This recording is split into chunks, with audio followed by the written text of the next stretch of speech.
know those pictures where it's like, it's so over, into we are so fucking back. That's the Devil May Cry series in a nutshell. Devil May Cry 1, pretty good, all things considered, with some pretty big flaws. Devil May Cry 2, what the fuck? And here we are. Devil May Cry 3. We are so fucking back.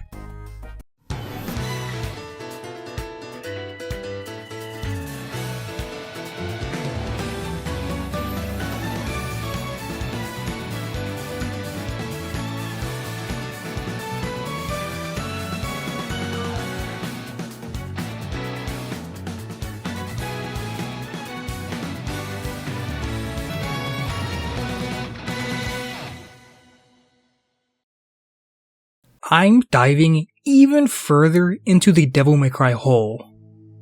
I have already played 1 and 2, so, it's kind of obvious that I play 3 next. This video is a little late, because I had some other things to do, like playing other games in my backlog. The video for Devil May Cry 3 is finally here. After like 3 months. I beat this game in late August, by the way. And as I'm recording this, it is early November. So, better late than never, I guess.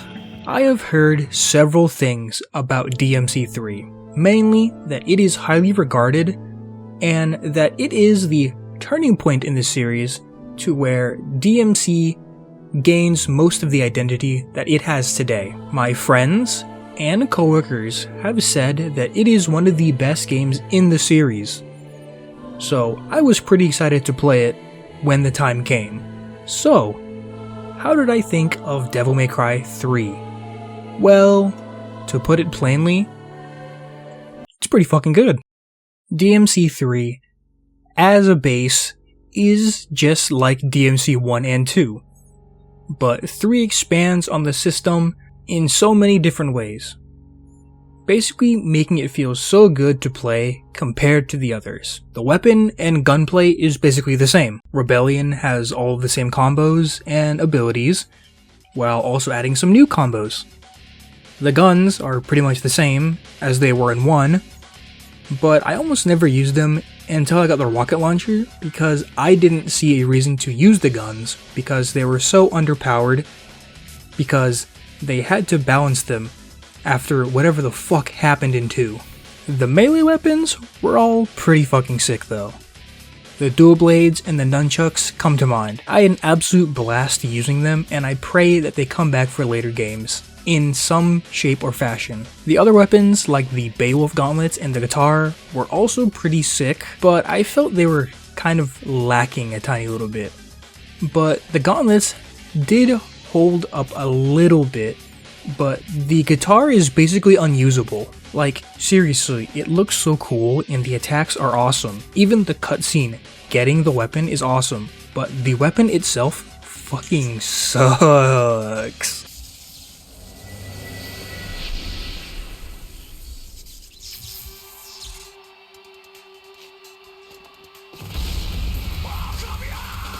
The main gimmick, or gameplay mechanic, of DMC3 is the style system. The style system is basically, how do you want to play the game? Want to use guns? Pick the gunslinger. Want to dodge attacks more?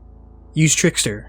The styles add so much more depth to the combat and allow you to play the game however you want. Personally, I really liked Trickster because I liked having a button to dodge because I am lazy. Other styles I like to use were Swordmaster because I like to do the little sword spin, and Quicksilver because I get to pretend that I am Dio from JoJo's Bizarre Adventure.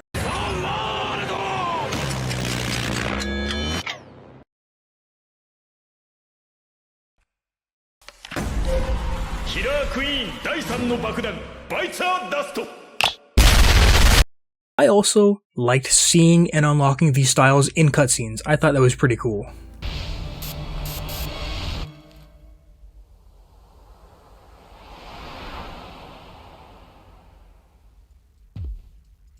Speaking of the cutscenes, probably my favorite thing about DMC3 is just that the game just decided to have fun with itself. DMC 1 and 2 were all dark and gritty with some unintentional comedic moments, but nothing too outlandish. With 3, literally everything in this game is just fun. Dante just constantly cracking jokes and taunting allies and enemies alike. The things that happen in the game are just so goofy and super unserious, and I love it. I've seen several memes and videos about scenes from this series, and I loved every single moment of this game. Why isn't this working? Is there something missing? This is the stuff I wanted to see from DMC. While I enjoyed the atmosphere of 1 and 2, I just love everything about 3 way more. Even then, the atmosphere is still kind of there. Nothing really changed, but it just makes everything more enjoyable. Something that I really enjoyed was the introduction of Virgil, officially. In DMC 1, Virgil is there as Nello Angelo, but 3 takes place before 1 in the timeline, so he's just regular old Virgil at the moment. I say regular old, but he's anything but regular. Bro is like the ultimate aura farming dude I've seen in a video game in a very long time. Virgil is a pretty fucking cool character and is already pretty up there with one of my favorite characters. Speaking of characters, DMC 3 introduced a new female character into the mix. Lady. Yeah, that's her name. I mean, she's got an actual name that is actually said in game, but everyone, including me, will call her Lady because, to be honest, that's a much funnier name. Lady is a significantly cooler and better written character than Trish and whatever the fuck Lucia was. Lady, unlike the other 2 female characters, is pretty important to the plot as one of the main antagonists of the game is her father. I like Lady a lot as a character because who doesn't love a woman with a giant fucking rocket launcher? She is pretty badass as well. Man, everyone in this fucking game is just a badass. The developers improved this game so much compared to 1 and 2. I had so much fun with DMC 3 compared to the first 2 games. Like, I'm not even kidding. Something to bring up is that the dialogue in this game is top tier. Like, some of the stuff said in this game is just amazing and got me dying laughing for little to no reason. My name is Agni, and my name is Rudra. You shall take us with you. We could be a great help to you. Okay, but on one condition. What is it? Name it. No talking. Fair enough. As you wish.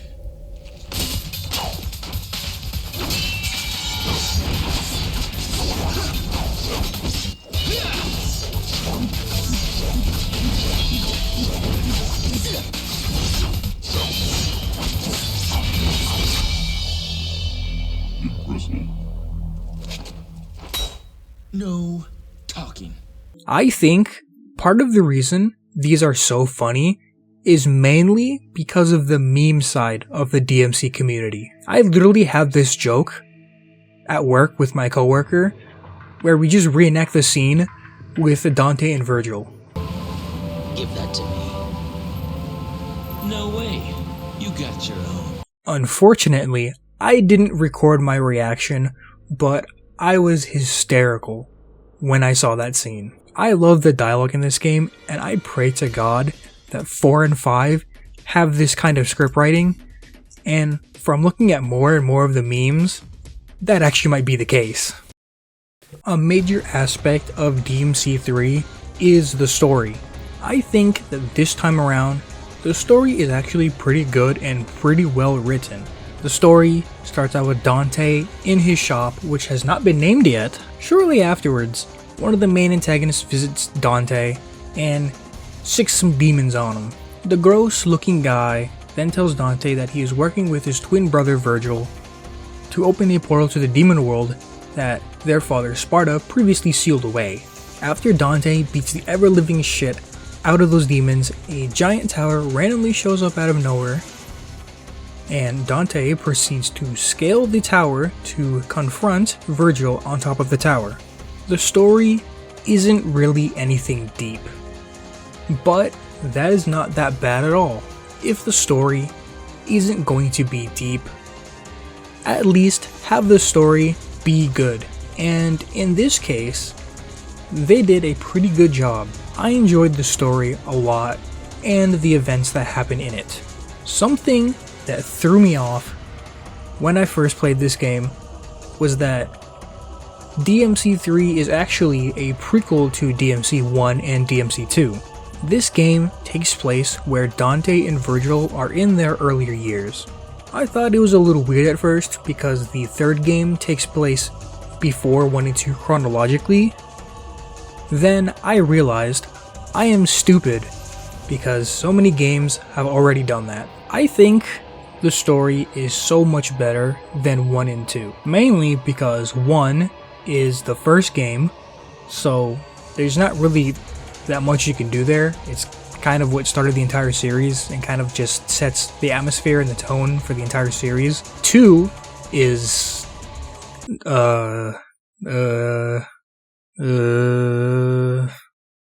3, on the other hand, is pretty fucking good, and I enjoyed just about every single little bit of the story that was shown. DMC3 may have several good things going for it, no doubt, in my mind. However, at the end of the day, it is still a thing that exists on this planet. And there is only one perfect thing on this planet, and DMC3 is not that. The most perfect thing on this planet is the McDonald's snack wrap, by the way. DMC3 still suffers from the same things that the first 2 games suffered from. Although 3 managed to get rid of as much of the clunk as possible. Sadly, some of it is still there, but that's not really a big deal, but it's still noticeable. Some problems that I had were the camera angles were still a little funky.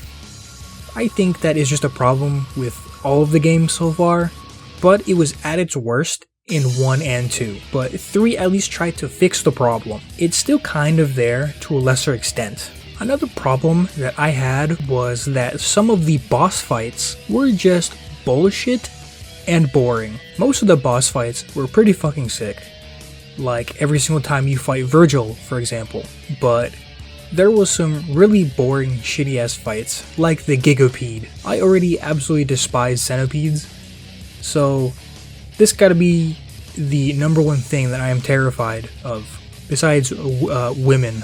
So of course, I already hated this fight, but this fight fucking sucked. It was just so boring, just waiting for it to appear, and for like 75% of the fight, I had no idea how to even damage it. Granted, that is just a me problem, but still, the fight sucked. Another fight I absolutely hated was the giant blob fight. Hi, it's me from the future. So it turns out that I accidentally deleted the footage of that fight, and I mean all of it. Like, it's all gone. I must have like skipped over it and like accidentally deleted it with the rest of the raw footage. So yeah, that's gone.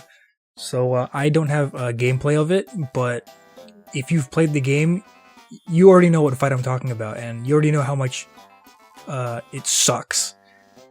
So yeah. Okay, back to the video. In the second to last mission of the game, that boss fight pissed me off so badly that it actually made me rage quit. I almost never rage quit on games, but somehow that boss managed to make me. Those little snake fuckers were so annoying, and were only there to be a slight annoyance, and they did their job well. The blob sends out 2 flying snake thingies, and no matter how much I dodged, that shit hit me because it tracks, and it takes so much of my fucking HP. While it was awesome that you got to fight with Virgil for the last half of the fight, I really wish it didn't take away your styles. It threw me off so badly that I died several times because I forgot that I just didn't have them.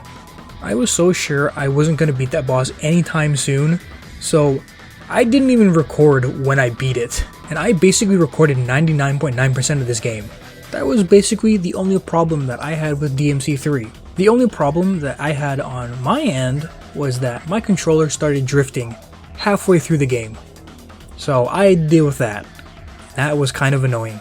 Aside from the small hiccups, DMC3 is a fantastic game.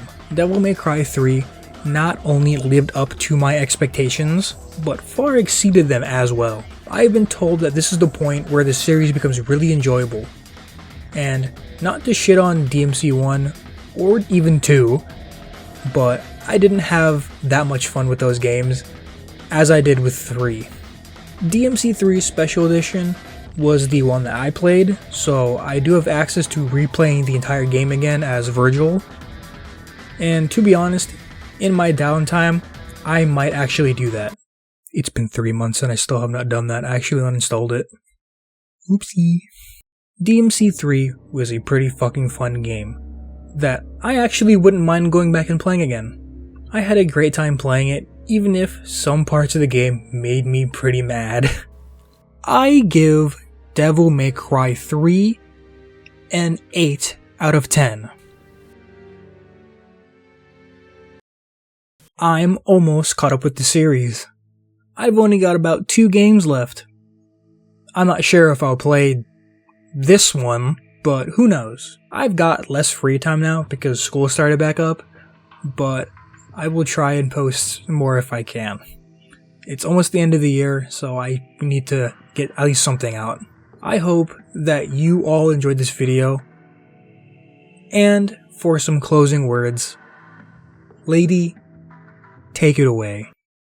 Maybe somewhere out there even a devil may cry. Oh my god, she said the line! Oh my god!